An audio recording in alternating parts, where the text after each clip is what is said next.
Kaixo, glamurrak eta surfak bat egiten duten tokira etorri gara, Miarritzera.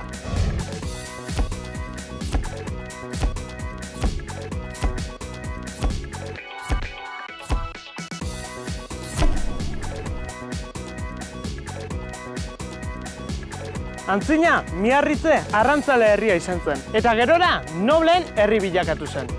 1854an Napoleon hirugarrena enperadorea eta emaztea Miarritzera etorri eta hemen gaztelu bat eraiki zutenetik, herri honek Europa osoko nobleak erakarri zituen.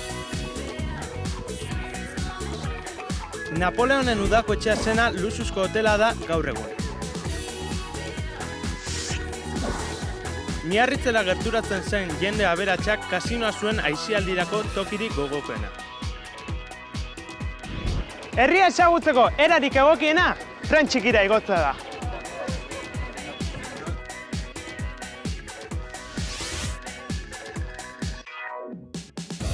Miarritzeko kale, denda eta kafetegietan turista ugari biltzen da urte guztian.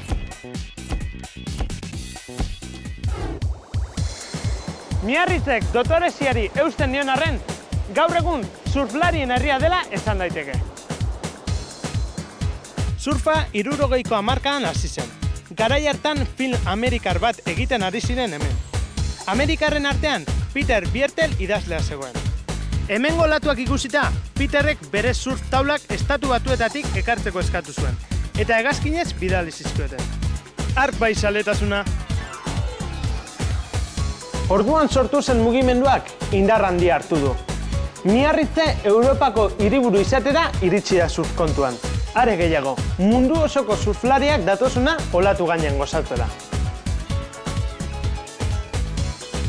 Miarritzeko hondartzetan taula asko ikusten da. Furgonetak, tatuajeak eta gorputz ederrak ere erruz.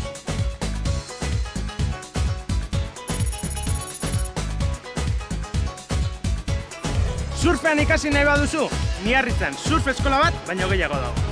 Nik eman dut izena. Ea olaturik hartzen dudan. Agur lagunok!